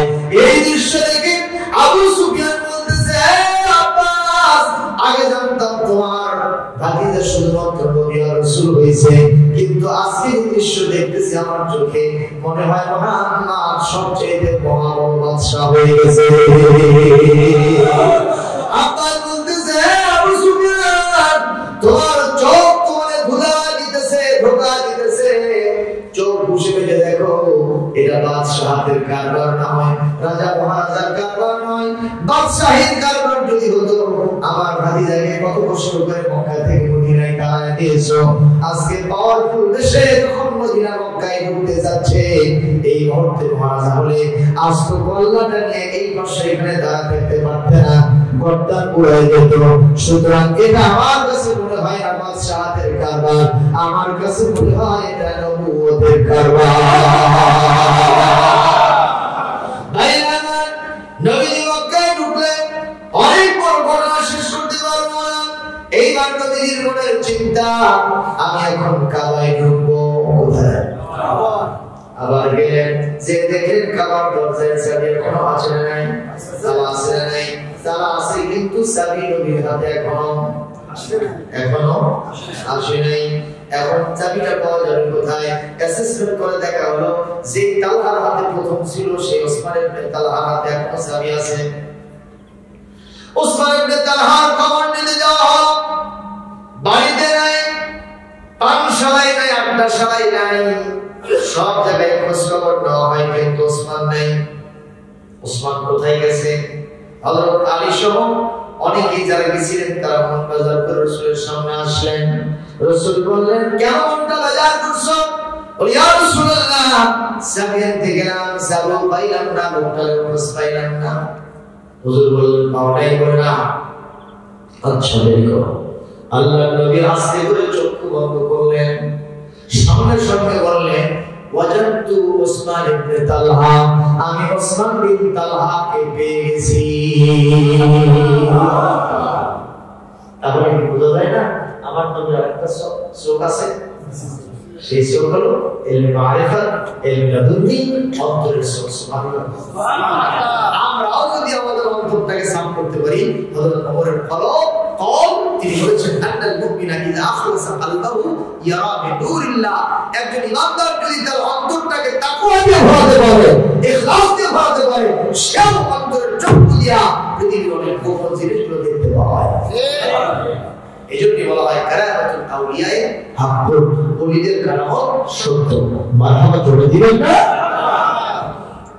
ভাইরা আমার, সাহাবীগণ বলেন হুজুর আইনা কোথায় পাইলেন? হুজুর বললেন সাদহেল কাবা, বেশি দূরে না। ওসমান কাবার ছাদের উপরে বসে থেকে সাবির জিকির করতেছে। সুবহানাল্লাহ। বেশি দূরে আছে নাকি? কোথায়? এই কাবার ছাদের উপরে বসে আছে। হযরত আলী বললেন হুজুর এখনই যাব। তুমি কি পারবা? হুজুর এখন শক্তি বাড়ে আছে। আপনি তো বলেছেন আমি কাফেরদের জন্য বাপ। মারহাবা। পারবো না কেন? খালি আপনার ওয়াদা, আপনার একটু মদদ, আপনার আল্লাহর মদদ আর আপনার দোয়াটা একটু চাই। রাসূল বলেন যাও। যে দেখবেন হ্যাঁ সত্যি ওই খালি সাবির জিকির করতেছে। সাবি সারা আমি নাই। বলেন তো ক্ষমতার জিকির করলে কি ক্ষমতা পাওয়া যায়? পাওয়া যায়? পাওয়া যায় না। হযরত আলী বললেন চাবি তো আমি চাই। সে বলল আমি চাবি দেব না, চাবি দেব না। হযরত আলী বললেন তাহলে যখন যুদ্ধ করা লাগে সেই পারমিশনটাও তো নবীর থেকে নিতে হবে। রাসূলের কাছে গিয়ে বলে হুজুর দিতে চায় না, কি করব? বলে তুই পারবা না। বলে আপনি যদি পারমিশন দেন বলল যুদ্ধ করে আমার থেকে এই চাবিটা ছিনতাই করে নিয়ে এসে বীরতার আপনার হাতে দেব। বলে যাও, আজকে খাতির হবে না, আজকে যখন ধরেছি আর ছাড়বো না। মারহাবা। হযরত আলী গেলেন মল্ল যুদ্ধ করে চাবিটা ছিনতাই করে নিয়ে এসে আমার রাসূলের হাতে দিয়ে দিলেন। আমার রাসূল যখন এই চাবি নিয়েছে ওসমান তখন কাঁদতে কাঁদতে ওখান থেকে নামতেছে। আল্লাহ রাসূলের কান্নার দৃশ্য দেখলেন। রাসূলের সামনে এখন সিদ্ধান্ত তিনটা। জোরে বলুন কয়টা? তিনটা। আর জোরে তিনটা। জোরে বলুন না তিনটা। সবাই বলেন তিনটা। এক নম্বর সিদ্ধান্ত হলো রাসূল কাবার চাবিটা কার হাতে দিবেন। দ্বিতীয় নম্বর সিদ্ধান্ত মুয়াজ্জিন কারে বানাবেন। আর তৃতীয় নম্বর সিদ্ধান্ত কিছু লোকের কাছে আগে ওয়াদা করেছিলেন মক্কায় গিয়ে তিনি পাওয়ারফুল হবেন, আল্লাহর রাস্তায় সবাইকে তিনি পাই পাই করে হিসাব করে করে মাফ করে দিবেন। ভাইরা আমার, আল্লাহ নবী এখন নিজের সিদ্ধান্ত নেবেন না। তিনি এখন ওই অফিসের দিকে, হেড অফিস কোনটা আল্লাহর দিকে রুজু করেন। আল্লাহ এই চাবিটা আমি কার হাতে দিব? সঙ্গে সঙ্গে কোরআনে কারীমের 4 নম্বর পারা 4 নম্বর সূরা 5 নম্বর পারা সূরাতুন নিসা 58 নম্বর আয়াতটা নাযিল করে দিলেন কে? ইন্নাল্লাহা ইয়ামুরুকুম আন তুআদ্দুল আমানাতি ইলা আহলিহা। নিশ্চয় আল্লাহ তোমাদেরকে নির্দেশ দিচ্ছে যাবতীয় আমানত যার কাছ থেকে নিয়েছো তার হাতে ফেরত দিয়ে দাও। তাহলে কি বোঝা যায়? চাবি কে পাবে? যার থেকে হুজুর নেছে। কি মুসলমান হয়েছে? হতে পারে এখনো মুসলমান হয় নাই। নবী কিন্তু এখন পাওয়ারফুল হয়ে গেছে। আল্লাহ নবী সজীবী দেখালেন না, দল কানা বলেন না, রাসূল ইনসাফ করতেছেন আল্লাহর বিধান। আল্লাহ বলেন ওসমানের হাতে দিয়ে দাও। সুবহানাল্লাহ। হাজার জনতা 10,000 আর অন্যান্যরা দলে যোগতেছে না। দেখ ক্ষমতায় আসলে সবাই আসে না, সবাই আসে না, কথা কম হয়ে গেল। যাই ভোট দেয় নি আগে এসে বলে আমি কালকে ভোট দিছি। কথা কম অথচ ভোট হলো আজকে কাল দিল কেন? রাতের কাতার করছে নাকি? ভাইরা আমার, রাসূল অসংখ্য মানুষের ভিতরে ওসমানকে ডাকতে বললেন। ওসমান এক কোণায় বসে থেকে কাঁদতেছে, কতদিন চাবিটা সংরক্ষণ করি, সেই চাবি আজকে থেকে আমার হাতছাড়া হয়ে গেল। দুনিয়ার সব ছাড়বো কিন্তু রাসূলের সামনে এসে থরথর করে কাঁদতেছে আর বলতেছে ইয়া রাসূলুল্লাহ লিমা দাআউতানি লিমা নাদাইতানি, আপনি আমাকে হাজারো জনতার সামনে কেন রেখেছেন? হুজুর বললেন ওসমান রে, ওসমান রে, আমার কাবার মালিক আল্লাহ পাকের সিদ্ধান্ত, এই চাবি তোমার হাতেই যাবে।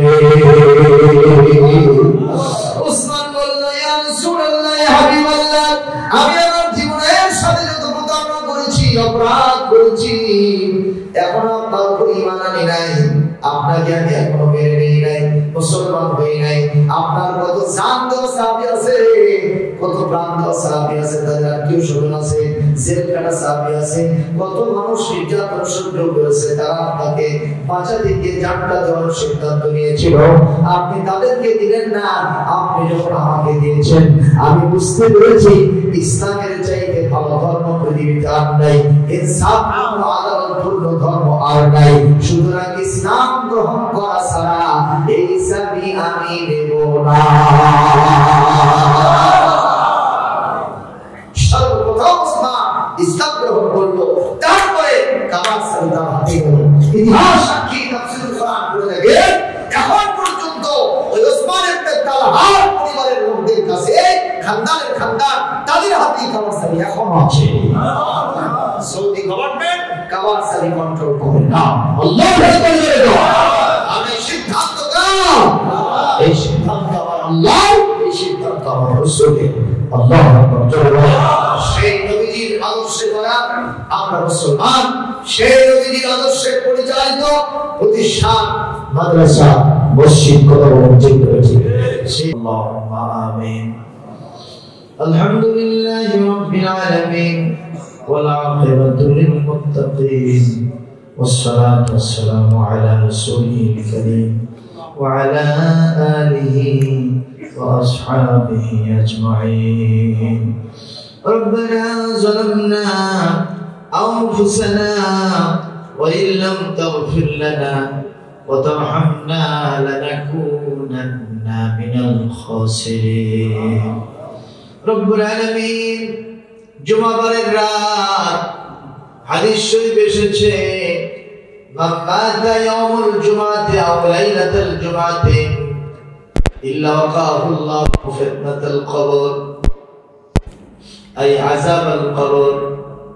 নবী করিম সাল্লাল্লাহু আলাইহি সাল্লাম বলেছেন, জুমার রাত এতই পবিত্র রাত, এই রাত্রিতে যদি কেউ মারা যায়, আল্লাহ পাক তাকে কবরের ফিতনা থেকে, আযাব থেকে মাফ করে দেন। রব্বুল আলামিন জুমার রাত্রিতে দোয়া করলে কবুল হয়, জুমার রাত্রিতে ইবাদত করলে কবুল হয়। এই মকবুল রাত, ফজিলতপূর্ণ রাতে আমরা আপনার শ্রেষ্ঠতম ঘর, জায়গা, মসজিদের ভিতরে বসেছিলাম। আল্লাহ তাআলা এতক্ষণ ধরে হাজারাত উলামায়ে কেরাম কোরআন হাদিসের প্রামাণ্য আলোচনা করে আমাদেরকে ধন্য করেছেন। আমি গুনাহগার, 2 ঘন্টার উপরে আলোচনা করলাম, কি বলেছি জানি না, আর যা বলেছি আমল করতে পারবো কিনা তাও জানি না। আল্লাহ তাআলা আজকে আলোচনাগুলি সব কবুল করে নেন, এর হাদিয়া সোনার মদিনায় বিশ্ব নবীজি রওজা মুবারকে পৌঁছায় দেন। তামাম পৃথিবীর মাটির নিচে ইমানদার মুসলমান নরনারী যিনি যেখানে শুয়ে আছেন, তাদের আরওয়াহ করে সওয়াব পৌঁছায় দেন। খাস করে জামাতের মধ্য থেকে যাদের জনম দুঃখিনী মা হারিয়ে গেছে, আল্লাহ তাআলা আমাদের কত বড়, আয় আল্লাহ দরের কত বড় হিতাকাঙ্ক্ষী, কল্যাণকামী মা, আমাদের মমতাময়ী মা, আমাদের জন্মদাতা মা, পেটে ধরার জন্য চেষ্টা করেছেন, কষ্ট করেছেন যে মা, আল্লাহ আমাদের ওই বুকের দুধ চুষায় চুষায় লালন পালনকারী মা, প্রসাব পায়খানা সাফ করে দিয়া মুখে মুখে চুমুদানকারী মা, যাদের জন্মের মতো বিদায় হয়ে গেছে, আল্লাহ তাআলা মায়ের কবরে আজকে সওয়াব দয়া করে পৌঁছায় দেন। আল্লাহ আমাদের বাপজানে দুনিয়ার সবচেয়ে শ্রেষ্ঠতম মানুষ, কল্যাণকারী হিতাকাঙ্ক্ষী মানুষ, আল্লাহ জায়গা জমি বাড়ি ঘর টাকা পয়সা ধন দৌলত মান সম্মান, এই যে পজিশন এত দূর পর্যন্ত যে আমরা এসেছি, আমাদের আব্বা জানের সময়চ্যুত সিদ্ধান্ত, আর আপনার রহমতের ক্ষেত্রে বড় কাজে লেগেছিল। এই বাপজান যাদের দুনিয়া ছেড়ে জনমের মতো কবরের বাসিন্দা হয়েছেন, আপনার যাদের কবরে যেন আযাব না থাকে, বাপজানের কান্না যেন বেড়ে না যায়, আল্লাহ তাদের কান্না বন্ধ করে দেন, তাদের অন্তরে আর মুখে হাসি ফুটায় দেন। কবরটাকে আযাবের পরিবর্তে শান্তির নিবাস হিসেবে কবুল করে নেন। সকলে মিলে আল্লাহর শেখানো ভাষায় পড়েন, রব্বিরহামহুমা কামা রব্বায়ানি সগীরা। আল্লাহ তাআলা আমাদের বাপ-দাদা এখনো যাদের বেঁচে আছেন, আম্মা জান যাদের বেঁচে আছেন, হায়াত দারাজ করে দেন। যারা অসুস্থ শিফায়ে আজেলা কামিলা দান করুন। আল্লাহ আমাদের দাদা দাদি, নানা নানি, ভাই ব্রাদার, আত্মীয় স্বজন, বিবি সন্তান আদি, শ্বশুর শাশুড়ি, নিকটতম দূরতম আত্মীয় স্বজন যারা কবরে গেছেন, আজকের সওয়াব মেহেরবানি করে সকলের আরো আর পরে পৌঁছায় দেন। রব্বুল আলামিন এই গ্রামের বিভিন্ন পুকুর পাড়ে বাজারে গোরস্থানে শত শত আমন শুয়ে আছেন, আজকের মাহফিলের সদকায় তাদের সকলের কবরগুলি রিয়াতুল জান্নাহ বানায় দেন। আজকের সওয়াব তাদের সকলের আরো আর পরে পৌঁছে দেন। রব্বুল আলামিন আজকের কমিটির অনেকেই তাদের বাপকে হারিয়েছেন, মাকে হারিয়েছেন, ভাইকে হারিয়েছেন। কয়জনের নাম বলবো বাবু? কেশিয়ার মহোদয়, আল্লাহ সেক্রেটারি, সাবেক সেক্রেটারি মহোদয়, আর অনেকে দোয়া চেয়েছেন, তাদের বাপ মা আত্মীয় স্বজন বিদায় হয়ে গেছে। মেহেরবানি করে কে কারে হারাইলেন, কার জন্য চোখের পানি ফেলছেন, আপনি দেখুন এবং তাদের দোয়াগুলি কবুল করে নিয়া তাদের স্বজনদেরকে জান্নাতি হিসেবে কবুল করে নেন। রব্বুল আলামিন আল্লাহ আজকে যে মানুষটি দুনিয়া থেকে বিদায় হয়ে গেছে, মহিলা, গ্রামের সব বাসা বাড়িতে আনন্দ, ওই পরিবারে আজকে নিরানন্দ পরিবেশ বিরাজ করে। আল্লাহ ওই পরিবারের যে মানুষটি বিদায় হয়ে গেছেন, তার কারণে পরিবারের মধ্যে নিয়ামত নাযিল করেন। আল্লাহ মারহুমাকে ক্ষমা করে দিয়ে জান্নাতি হিসেবে কবুল করে নেন। আল্লাহ আজকের সওয়াব তার কবরে পৌঁছায় দেন। 12 দিন আগে অ্যাক্সিডেন্ট করে যিনি মারা গেলেন, পরিবার টুকরো সন্তান এসে তার জন্য দোয়া চেয়ে কাঁদলেন, আল্লাহ তার কবরটাকে নূর দিয়ে মুনওয়ার করে দেন। রব্বুল আলামিন এই মাদ্রাসা কবুল করেন। সভাপতি মহোদয়, প্রধান শিক্ষক, শিক্ষক মহোদয়গণ এবং কমিটির সদস্য সকলকে মঞ্জুর করে নেন। আল্লাহ কিয়ামত পর্যন্ত মাদ্রাসাগুলো দায়েম কায়েম জারি রেখে দেন। আল্লাহ আর্থিক সমস্যা দূর করে দেন। মাদ্রাসার ভবন নির্মাণ হবে, আপনার কুদরত দিয়ে সমস্যার সমাধান করে দেন। আল্লাহ তাআলা দোয়া করি আজকের সম্মানিত প্রধান অতিথি জননেতা ভিপি সাজিদুর রহমান সাহেব, আল্লাহ কোথাও যেন কোরআনের মাহফিল হয় না, তিনি আজকে সেই ব্যবস্থাপনা এখানে করে দিয়েছেন। আপনার রহমত তার উপরে বর্ষিত হোক এই দোয়া আমরা করি। আল্লাহ এই মানুষটিকে আপনি আর দিনের বড় বড় খেদমত আঞ্জাম দানকারী হিসেবে কবুল করে নেন। আল্লাহ পরিবারের উপরে শান্তি নাযিল করেন, ইউনিয়নের ভেতর থেকে খারাপ কাজগুলো দূর করার তৌফিক দেন, আরো বেশি বেশি ভালো কাজ চালু করার তৌফিক দান করেন। রব্বুল আলামিন যারা দান করেছেন, অনেকে ছোট দান, বড় দান, মাঝারি দান, সকলের দানকে হযরত আবু বকর সিদ্দিক রাদিয়াল্লাহু তাআলা আনহুর সাথে বড় দানের সাথে আপনি কবুল করে নেন। রব্বুল আলামিন মা বোনেরা পর্দায় বসে হাত তুলেছেন, মা বোনদের উপর রহমত নাযিল করেন, সমস্যার সমাধান করে দেন। আল্লাহ স্বামীর সংসারকে সুখময় আনন্দময় করুন।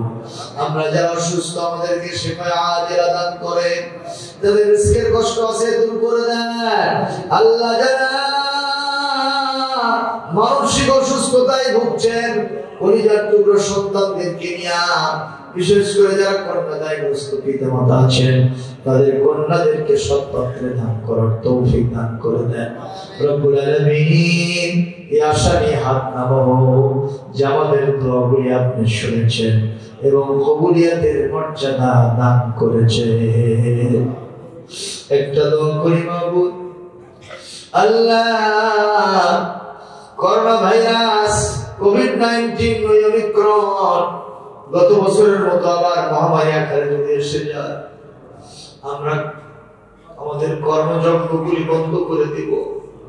আমরা কিভাবে খাবো, কিভাবে পড়বো, কিভাবে আমাদের ইনকাম হবে, গরিব মানুষ সকলে আল্লাহ আপনার কাছে দোয়া করি, আপনার রহমত স্প্রে করে এই ভাইরাসগুলি উঠায় নেন, জমিনের শান্তি নাজিল করে আর আমাদের সকলকে শিক্ষা নেওয়ার তৌফিক দেন। আল্লাহ পাক একটা ভাইরাস দিয়া মানুষকে এক করে করে তুলতে পারেন। সে আল্লাহ যদি গজব নাজিল করেন, মানুষের অবস্থা কত করুণ হতে বাধ্য। আল্লাহ আমাদেরকে আপনার শ্রেষ্ঠ গোলাম হওয়ার তৌফিক দান করেন।